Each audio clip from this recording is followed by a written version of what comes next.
हरे कृष्णा। आप सभी को कामिका एकादशी की हार्दिक शुभकामनाएं।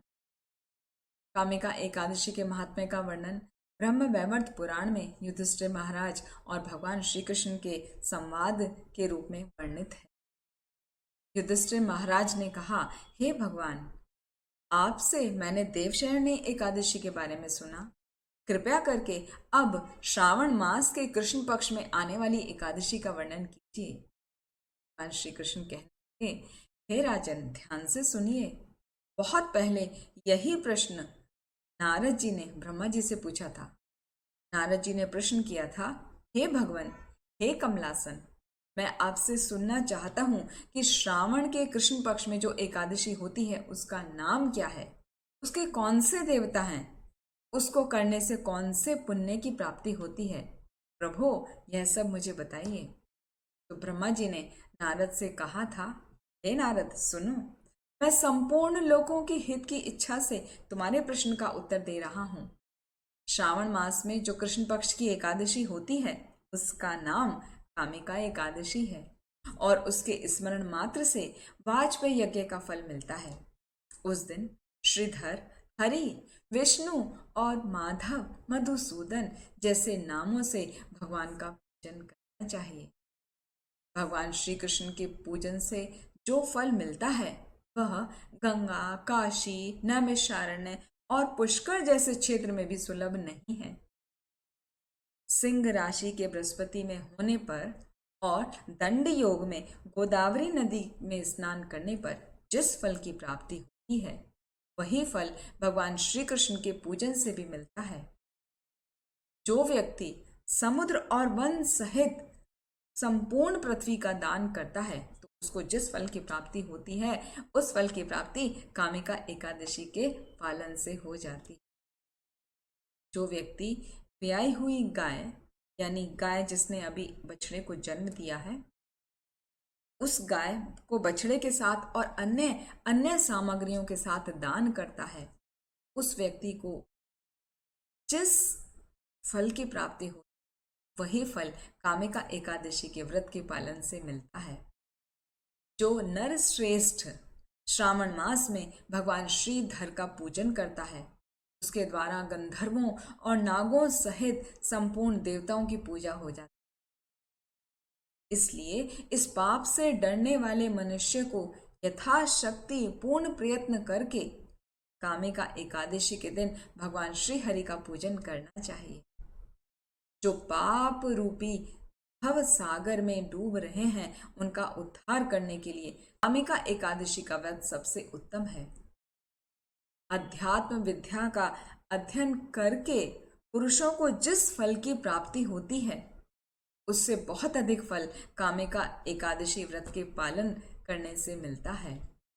और कामिका एकादशी के दिन जो कोई कीर्तन करता है, रात में जागरण करता है, भगवान के नाम का जप करता रहता है, तो उसको कभी भी यमराज के भयंकर दर्शन नहीं करने पड़ते और ना ही वह किसी प्रकार की दुर्गति में पड़ता है।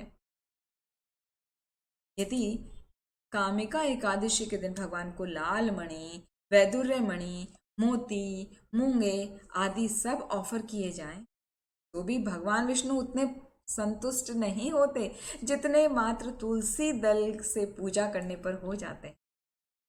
इसीलिए कामिका एकादशी के दिन तुलसी की मंजरियों से भगवान केशव का पूजन करना चाहिए। इसके करने से मनुष्य के जन्म भर के पाप निश्चित रूप से ही नष्ट हो जाते हैं। तुलसी की महिमा में बताया गया है, या दृष्टा निखिल अग संग शमनी स्पर्शावा पुष्पावनी रोगाणाम अभिवंदिता निरसनी सिक्तांतक त्रासिनी प्रत्याशक्ति विधायिनी भगवत है कृष्ण से संरोपिता न्यस्ता तच्चरणे विमुक्त फलदा तस्यै तुलस्यै नमः। अर्थात या दृष्टा निखिल अघ संग शमनी, यदि कोई तुलसी का मात्र दर्शन कर लेता है तो दर्शन करने मात्र से उसके सभी पापों का शमन हो जाता है, पाप नष्ट हो जाते हैं। स्पर्शा व पुष्पावनी।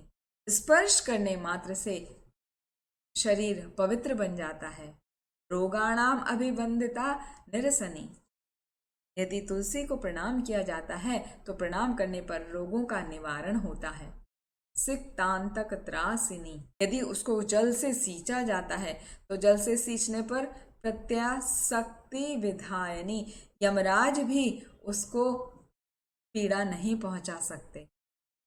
भगवतः कृष्णस्य संरोपितः। जो तुलसी के सीड को आरोपित करता है तो तुलसी भगवान श्री कृष्ण के समीप ले जाती है और भगवान के चरणों पर चढ़ाने पर, जो कोई तुलसी भगवान के चरणों पर चढ़ाता है उसको मोक्ष रूपी फल प्रदान करती है। तस्यै तुलस्यै नमः। ऐसी तुलसी को मैं प्रणाम करता।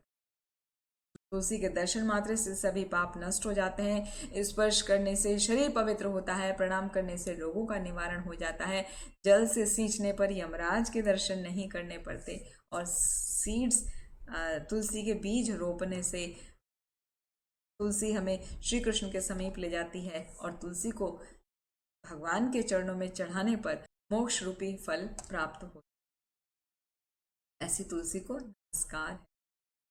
जो व्यक्ति इस कामिका एकादशी के दिन घी का दीपक जलाता है, प्रणाम करता है, उसके पुण्यों की संख्या तो चित्रगुप्त भी नहीं काउंट कर सकते। असीमित उसके पुण्य आते हैं। एकादशी के दिन भगवान श्री कृष्ण के सम्मुख जो कोई दीपक जलाता है उसके पितर स्वर्गलोक में स्थित होकर अमृत पान से तृप्त होते हैं। कामिका एकादशी व्रत का पालन जो व्यक्ति करता है, यदि उसने कोई महापातक जैसे भ्रूण हत्या, ब्रह्म हत्या भी किया हो तो उसको उनसे मुक्ति मिल जाती है। इस महात्म्य का श्रद्धा से जो भी श्रवण करता है और कथन करता है उसे वैकुंठ की होती है। आइए हम सभी कामिका एकादशी व्रत का पालन ध्यानपूर्वक और निरंतर भगवान के नामों का कीर्तन करते रहें। हरे कृष्ण कृष्ण कृष्ण हरे हरे, हरे राम राम राम हरे हरे। हरे कृष्ण।